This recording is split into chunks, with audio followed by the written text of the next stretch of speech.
పన్నులను ఇంకా ఏ ఏ విధాలుగా విభజించవచ్చు? వాస్తవంగా పన్నుల్ని రకరకాల విధానాల్లో విధించవచ్చు. పన్ను ప్రాతిపదిక, పన్ను రేట్‌లో పెరుగుదల, తగ్గుదల ఆధారంగా పన్నుల్ని విభజించవచ్చు. ఆ రకంగా విభజిస్తే గనక 3 రకాల పన్నులుంటాయి. అనుపాతపు పన్ను అంటే ప్రపోర్షనేట్ టాక్స్ అన్నమాట. అంటే టర్నోవర్ ఉంటుంది. ఆ టర్నోవర్ ఎంత ఉన్నా సరే ఒకే రకమైన టాక్స్ విధిస్తారనమాట. ఉదాహరణకి అమ్మకం పన్నులొస్తాయి. ఇంకొక రెండో రకం పురోగామి పన్నులు. అంటే ప్రోగ్రెసివ్ టాక్స్ అన్నమాట. అంటే టర్నోవర్ పెరుగుతున్న కొద్దీ, ఆ ప్రాతిపదిక పెరుగుతున్న కొద్దీ టాక్స్ పర్సెంటేజ్ గూడా పెరుగుతది. ఉదాహరణకు రూ. 1000 అనుకోండి. దాని మీద 5% పన్ననుకుందాం. 2000 మీద 10% పన్ను. అట్లా పెంచుకుంటూ పోయే పన్నులుంటాయి. వాటిని పురోగామి పన్నులంటారనమాట. ఉదాహరణకి ఆదాయపు పన్ను, ఇన్‌కమ్ టాక్స్. తర్వాత రెండోది తిరోగామి పన్ను. అంటే పన్ను ప్రాతిపదిక ఆ టర్నోవర్ అనేది పెరుగుతున్న కొద్దీ పన్ను యొక్క శాతాన్ని తగ్గిస్తారు. అయితే ఈ తిరోగామి పన్ను రిగ్రెసివ్ టాక్స్ అనే దాన్ని మన భారతదేశంలో లేదు. కానీ అభివృద్ధి చెందిన దేశాల్లో ఏందంటే పేదలకు నష్టం కలగకుండా ఉండడం కోసం తిరోగామి పన్ను విధిస్తారు. దీంట్లో ఏంటంటే ప్రదర్శన ప్రభావం అనేది ఒకటుంటుంది. డెమాన్‌స్ట్రేషన్ ఎఫెక్ట్ అంటారు. బాగా ధనికులు ఏం చేస్తారంటే తమ యొక్క విలాసవంతమైన జీవితాన్ని ప్రదర్శించడం కోసం పెద్ద పెద్ద భవంతులు, ఇంట్లో ఫర్నిచరు, డెకరేషన్ ఇట్లా విలాసమైన వస్తువులన్నీ గూడా కొంటూ ఉంటారు. వాళ్ళని జూసినప్పుడు ఈ బీదలేం జేస్తారంటే, మేమేం తక్కువ గాదు. మేము గూడా సంపన్నులతో సమానంగా ఉన్నాం అని చెప్పడం కోసము ప్రదర్శిస్తారు. అంటే వాళ్ళకు ఆదాయం తగినంత లేకపోయినా, సంపద తగినంత లేకపోయినా గూడా అప్పులు తెచ్చి మరీ కొనుక్కుంటుంటారనమాట. ఈ రకం వల్ల పేదలు మరింత పేదలుగా దిగజారుతారు గాబట్టి, కొన్ని అభివృద్ధి చెందిన దేశాలు తిరోగామి పన్ను లేదా రిగ్రెసివ్ టాక్స్ అనే దాన్ని విధిస్తున్నారు. ఇక్కడ ఏమవుతుందంటే 10,000 వస్తువు మీద 5% పన్నుంటే, రూ. 1000 వస్తువు మీద 50% పన్నుంటుందనమాట. అంటే ఆ రకంగానన్నా పేదల్లో అవి కొనుక్కోవద్దు. ఆ విలాస వస్తువులొద్దు. ఇప్పుడు మనకు ఆర్థిక శాస్త్రం ప్రకారం ఏందంటే, మొదట సౌకర్యాలుంటాయి. అవసరాలు, సౌకర్యాలు, విలాసాలనమాట. మనిషికి కావాల్సిన కనీస అవసరాలు, రెండోది సౌకర్యవంతమైన జీవితం కోసం, మూడోది ఇంకెక్కువ స్థాయిలో విలాసాలు. అయితే పేదలకు అవసరాలు తీర్చుకోవడమే కష్టంగుంటది. కొన్ని సందర్భాల్లో సౌకర్యాలుంటాయి. సౌకర్యం అంటే ఫ్యాను, విలాసం అంటే ఏసీ అట్లనమాట. ఇగ మరి అవసరం అంటే ఏంది? విసనకర్ర.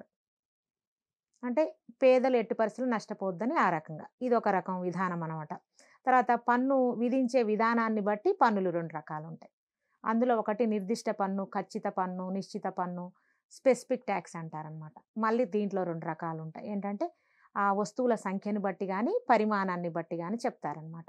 వస్తువుల సంఖ్య అంటే ఎంటర్‌టైన్‌మెంట్ టాక్స్, వినోదపు పన్ను. అంటే ఒక థియేటర్‌లో ఎన్ని కుర్చీలున్నాయి, వాటి ఆధారంగా వేస్తారనమాట టాక్స్. రెండవది ఏంటి? పరిమాణాన్ని బట్టి వృత్తి పన్ను. రూ. 15,000 ఆదాయం వరకు ఎవరికీ గూడా టాక్స్ ఉండదు. 15,000 ఒక్క రూపాయి నుండి 20,000 వరకు ప్రతి నెల గూడా ఆ ఉద్యోగి జీతం నుండి రూ. 150 ప్రభుత్వం తీసుకుంటుంది. అదే 20,000 పైన ఆదాయం ఉన్న వాళ్ళకి రూ. 200 తీసుకుంటుంది. ఇది వృత్తి పన్ననమాట. తర్వాత విలువను అనుసరించి ఉంటది రెండో రకం పన్ను. దీన్ని యాడ్ వలోరియం టాక్స్ అంటారనమాట. వస్తువు యొక్క విలువ మీద ఎంతో కొంత శాతము పన్ను ఫిక్స్ చేస్తారనమాట. ఉదాహరణకి సేల్స్ టాక్స్ లేదా అమ్మకం పన్నంటారు. ఇదో రకంగా ఉందనమాట. ఇవి గాకుండా మూడో రకం విధానంలో ఏంటంటే డైరెక్ట్ టాక్సెస్, ఇండైరెక్ట్ టాక్సెస్. ప్రత్యక్ష పన్నులు, పరోక్ష పన్నులు. ప్రత్యక్ష పన్నులంటే ఒక సంస్థ గాని, ఒక వ్యక్తి గాని సొంతంగా కట్టుకుంటారు పన్ను. ఉదాహరణకి ఆదాయపు పన్ను, బహుమతి పన్ను, ఎగుమతి దిగుమతుల పన్నులు. ఇవన్నీ గూడా ఆయా సంస్థలు గాని, ఆయా వ్యక్తులు గాని సొంతంగా కట్టుకుంటారు. అంటే పన్ను కట్టుకుంటున్నాం, ఎంత కట్టుకుంటున్నాం అనే విషయం వాళ్ళకి తెలుస్తుంది. రెండవది పరోక్ష పన్ననమాట. అంటే పన్ను గడుతున్నాం అనే విషయము ప్రజలకు తెలియకుండానే పన్ను గడతారు. ఉదాహరణకి మనము టూత్ పేస్ట్ కొనుక్కుంటాం. ఆ టూత్ పేస్ట్‌లోనే ఆ పన్ననేది కలిపి వస్తుంది. ఆ పన్ను ప్రజలు కట్టుకుంటారు. అంటే పన్ను కడుతున్నాను తెలవకుండా జస్ట్ షాప్‌కెళ్తాడు. "ఎంతయ్యా బాబు టూత్ పేస్ట్" అంటే 50, 100 చెప్తారు. ఆ డబ్బులిచ్చి తెచ్చుకుంటాడు. పన్ను కడుతున్నా అనే విషయం సాధారణ ప్రజలకు తెలియదు. ఇది పరోక్ష పన్ను. Indirect talks. సాధారణంగా అప్పుడప్పుడు మనం పేపర్‌లలో చూస్తుంటాం, వింటుంటాం. భారతదేశం అంతా మన భారతదేశం లేదా మన రాష్ట్రం ఇన్ని డాలర్ల అప్పు తెచ్చుకున్నాము. ఒక్కొక్క మనిషికి తలా 3,00,000 అప్పుంది. ఈ నిజంగానే ఈ ప్రజలు సొంతంగా ఈ అప్పులు తీర్చాలంటారా? వాస్తవానికేంటంటే మన భారతదేశంలో జనరల్‌గా ప్రపంచ బ్యాంకు దేశాలకు అప్పిస్తుంది. మన భారతదేశంలో ఒక రాష్ట్రం నుండి ఆ రాష్ట్రం తరపున వెళ్లి అప్పు తెచ్చుకున్నది చంద్రబాబు నాయుడు గారి ప్రభుత్వం ప్రపంచ బ్యాంక్ నుంచి తెచ్చుకున్నారు. తర్వాత కాలంలో అందరూ కూడా ప్రపంచ బ్యాంకు నుంచి అప్పు తెచ్చుకొని కట్టడం మొదలుపెడుతున్నారు. ఇక్కడ ఏంటంటే ప్రజల యొక్క సంక్షేమం దృష్టిలో పెట్టుకొని పెద్ద పెద్ద పనులు చేసేటప్పుడు వేల కోట్ల రూపాయలు అవసరం పడతాయి కాబట్టి ప్రపంచ బ్యాంకు నుంచి అప్పు తెచ్చుకుంటున్నారు. అయితే వాస్తవంగా చెప్పాలంటే ఇది ప్రజల తల మీద పడుతుంది గానీ, పన్ను కడుతున్నామనే విషయము ప్రజలకు తెలియదు. ఇందాక నేను చెప్పినట్లు టూత్ పేస్ట్ మీద పన్నుంది గదా! అదే విధంగా మామూలు సందర్భాల్లో కిలో కందిపప్పు రూ. 150 అంటే ఆ రూ. 150 పన్నుంటది కట్టుకుంటారు. ఎప్పుడైతే ఈ అప్పు పెరుగుతుందో తలా ఒక్కంటికి రూ. 150 ఉన్న కిలో కందిపప్పు కాస్త రూ. 300 రేటు పెరుగుతుంది ఉదాహరణకి.